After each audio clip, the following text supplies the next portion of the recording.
Fake it until you make it. It is a tried and true saying that we all supposed to live by. You take a label and you put it on yourself, and then you become or you are that thing. Well, you know what?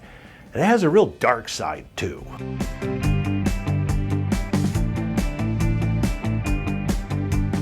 Hi, I'm Rick Higgins and welcome to Life Coaching for Men, and I want to talk to you about a video I was watching recently, a sort of training coach of coaches kind of a video. The guy that was doing the whole show was a young boy in Scotland, and he was dyslexic. And kids being kids the way they are all over the world, they just inundated him with insults. You're slow, you're stupid, you're a dummy, you're this, you're that. And what happened was he came to define himself as the dyslexic guy. He came to define himself as slow, stupid, and everything they said, well into adulthood. Now, it didn't matter what context anything could be in. He could be playing golf, and he was the dyslexic golf player. So when you put a label on yourself and you define yourself by that label, everything else you do somehow becomes tainted by that label. Now, this video kind of hit a little hard. It really hit home for me, and the reason is I was and still am a little bit doing the same thing. Now, I have something called Generalized Anxiety Disorder, GAD. It doesn't mean being anxious. It means I have panic attacks. I have some pretty bad freaking panic attacks. Working on it. That's a video for later. But I sort of defined myself as the anxiety guy. So, whatever context I was doing, I'm going out to dinner. Well, we're going to have an anxiety guy dinner. Oh, I'm going to go out into the beach. Well, the anxiety guy was going to the beach. Everything I did was tainted by the label that I stuck across my forehead that said, I'm the anxiety guy. Because I labeled myself as that. That's who I was. That's who I truly believed I was anxiety first, Rick Higgins second. Add the verb for whatever we were doing next.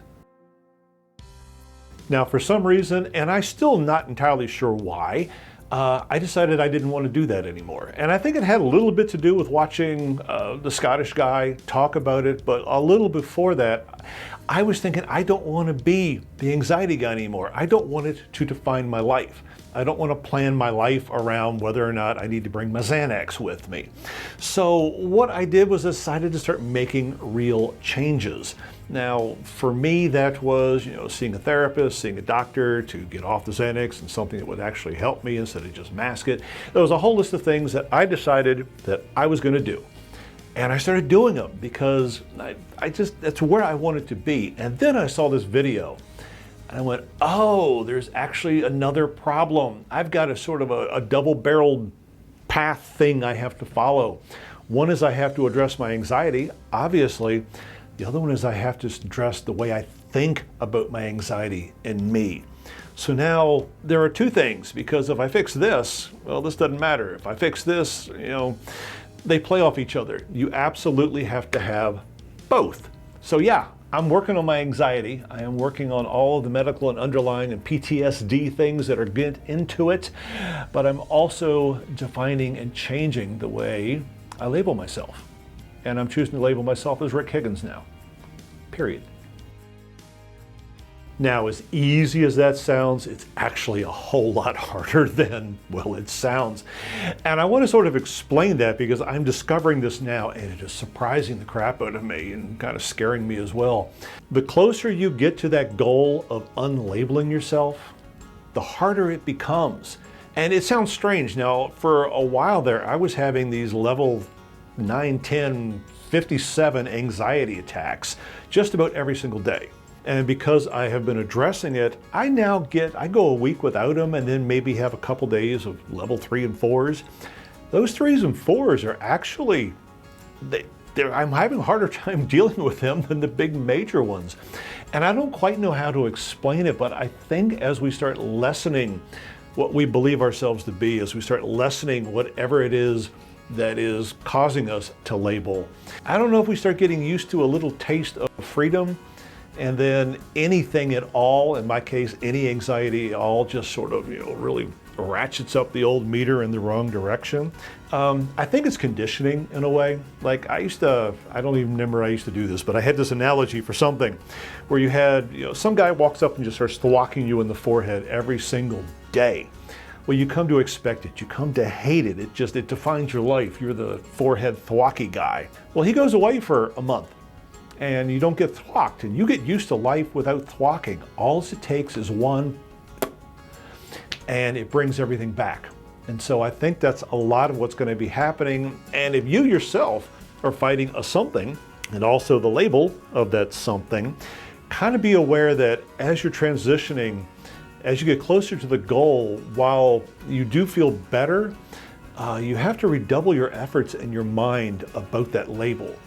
Because all of a sudden it just takes one little step for you to suddenly go, I'm the anxiety guy, or I'm the dyslexic guy, or I'm the whatever guy. Be aware that that's going to happen. And remind yourself constantly, I am me. I am not fill in the blank label.